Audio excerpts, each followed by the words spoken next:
But ಜನರ ಎದುರಿಗೆ ಕೇಸ್ಗಳಿದಾವೆ madam compare ಮಾಡೋದಕ್ಕೆ. ವಿಧಾನಸೌಧದಲ್ಲಿ ರಾಜ್ಯಸಭೆ ಚುನಾವಣೆಯ ರಿಸಲ್ಟ್ ಬಂದಾಗ ಪಾಕಿಸ್ತಾನ್ ಜಿಂದಾಬಾದ್ ಅಂದರು. FSL ರಿಪೋರ್ಟ್ ಬರೋ ತನಕ ಆರೋಪಿಗಳನ್ನು ಮುಟ್ಲಿಲ್ಲ ಪೊಲೀಸರು. FSL ರಿಪೋರ್ಟ್ ಬಂದು ಆ FSL ರಿಪೋರ್ಟ್ನಲ್ಲಿ ಅವ್ರು ಪಾಕಿಸ್ತಾನ್ ಜಿಂದಾಬಾದ್ ಅಂದಿದ್ದೇ ನಿಜ ಅಂತ ಗೊತ್ತಾದ ಮೇಲೆ ಅರೆಸ್ಟ್ ಮಾಡಿದ್ದು. ತಾವು ಅಂದ್ರಿ ಪಾಕಿಸ್ತಾನ್ ಜಿಂದಾಬಾದ್ ಅಂದೇ ಇಲ್ಲ, ಅವ್ರು ನಾಸಿರ್ ಸಾಬ್ ಜಿಂದಾಬಾದ್ ಅಂದಿದ್ದಾರೆ ಅಂತ ತಾವು ಕೂಡ ಹೇಳಿದ್ರಿ ಅವಾಗ. ಭಾರತ ದೇಶದಲ್ಲಿ ಹುಟ್ಟಿದಂಥವ್ರು ಪ್ರತಿಯೊಬ್ಬರು ನಮಗೆ ನಮ್ಮ ದೇಶಭಕ್ತಿಯನ್ನು ಯಾರು ಕ್ವಶನ್ ಮಾಡಬಾರ್ದು.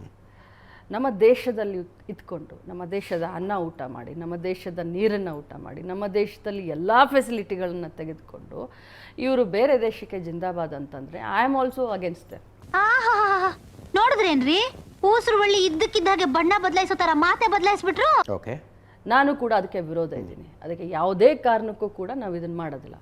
ಅದು ಕೇಳಿದಾಗ, ಆ ವಿಜುವಲ್ನ ನಾವು ಕೇಳಿದಾಗ ನಾಜಿರ್ ಖಾನು ಪಾಕಿಸ್ತಾನ್ ನನ್ನ ಕಿವಿ ಅನ್ನಿಸ್ತು, ಆ ರೀತಿ ಆದಾಗ ನಾನು ಅದನ್ನು ರಿಯಾಕ್ಟ್ ಮಾಡಿದ್ದೀನಿ.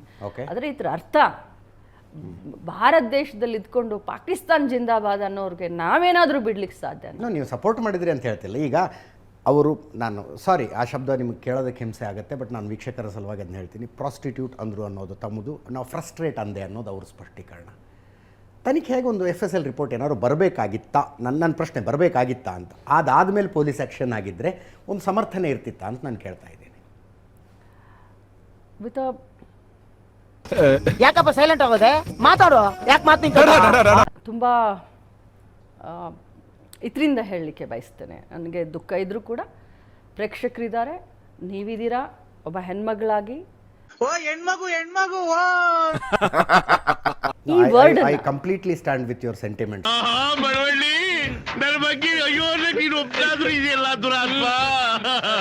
ಈ ವರ್ಡನ್ನ ಏನು ಅವರು ಯೂಸ್ ಮಾಡಿದ್ರು, ಪ್ರಾಸ್ಟಿಟ್ಯೂಟ್ ಅನ್ನುವಂಥ ವರ್ಡನ್ನು, ನಾನು ಮೊದಲೇ ಹೇಳಿದಾಗೆ ಸಮಾಜದಲ್ಲಿ ಈ ವರ್ಡನ್ನು ಯೂಸ್ ಮಾಡಲಿಕ್ಕೆ, ಈ ವರ್ಡನ್ನು ಕೇಳಲಿಕ್ಕೆ ಪ್ರತಿಯೊಬ್ಬ ನಾಗರಿಕರು ಮುಜುಗರ ಪಡ್ತಾರೆ.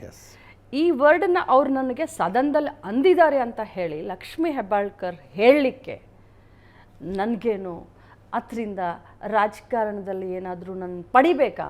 ಇದೇ CT ರವಿ ಅವರು ಸದನ ನಡೆಯುವಂಥ ಸಂದರ್ಭದಲ್ಲಿ ಹೋದ ಬಾರಿ ಸದನ ನಡಿಬೇಕಾದ್ರೆ ನಿತ್ಯ ಸುಮಂಗಲಿ ಅಂತ ಹೇಳಿದರು. ಒಮ್ಮೆ ಅಲ್ಲ, ಆವಾಗಲೂ ಕೂಡ ಮೂರು ಬಾರಿ ಹೇಳಿದರು ಯಾವುದೋ ಒಂದು ಚರ್ಚೆ ಸಂದರ್ಭದಲ್ಲಿ. ಆವಾಗಲೂ ಕೂಡ ಎದ್ದು ನಿಂತು ನಾನು ಪ್ರೊಟೆಸ್ಟ್ ಮಾಡಿದ್ದೀನಿ, ಏನು ನೀವು ಇಷ್ಟು ಈಸಿಯಾಗಿ ನೀವು ಹೇಳ್ಬಿಡ್ತೀರಲ್ಲ ನೀವು ಅಂತ ಹೇಳಿ. ಈ ವರ್ಡ್ ಅವ್ರು ಅಂದಿದ್ದಾರೆ ಅಂತ ಹೇಳಿ ಇದರಿಂದ ನಾನು ರಾಜಕೀಯ ಲಾಭ ಪಡೆಯೋದಕ್ಕೆ ನಾನೇನಾದರೂ ರಾಜಕಾರಣ ಮಾಡಲಿಕ್ಕೆ ಸಾಧ್ಯನಾ? ನಮ್ಮ ಕಡೆ ಒಂದು ಗಾದೆ ಉಂಟು, ಕೇಳುವ ಪೆದ್ದ ಆದರೆ ನಾರಿನಲ್ಲೂ ತುಪ್ಪ ಸುರಿಸಬಹುದಂತೆ. ಇವರ ನಾರಿನಲ್ಲಿ ಆಯಿಲ್, ಡೀಸೆಲ್, ಪೆಟ್ರೋಲ್ ಎಲ್ಲ ಸುರಿತಾ ಉಂಟು. ಅದರಿಂದ ನನಗೇನು ಸಿಗ್ತಾ ಇದೆ? ಅದರಿಂದ ನನ್ನ ಸ್ವಾಭಿಮಾನಕ್ಕೆ ಧಕ್ಕೆ ಆಗಿದೆ ಅಂತ ನಾನು ಎಲ್ಲ ಬಿಟ್ಬಿಟ್ಟು ಸಮಾಜದ ಎದುರುಗಡೆ ನಿಂತ್ಕೊಂಡಿದ್ದೀನಲ್ಲ. ನೀವು ಹೇಳ್ತಿರಲ್ಲ ಅವರು ಫ್ರಸ್ಟ್ರೇಟೆಡ್, ಬಿಡಿ, ಅದು ಬಿಡಿ.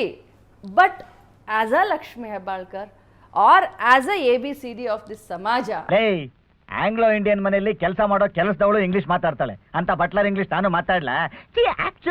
ಒಬ್ಬ ಮಹಿಳೆ ಸಾರ್ವಜನಿಕವಾಗಿ ಬಂದು ಈ ರೀತಿ ಆಗಿದೆ ಅಂತ ಹೇಳಲಿಕ್ಕೆ ಸಾಧ್ಯನಾ? ನಾನ್ ಸತ್ಯ ಹೇಳ್ತೀನಿ, ಊರಲ್ಲಿರೋರಿಗೆಲ್ಲ ನನ್ನ ಬಗ್ಗೆ ಬೇಜಾರು. ನಾನು ವರ್ಷ ನನ್ನ ಮಗ, ಕಚ್ಚರ ನನ್ನ ಮಗ.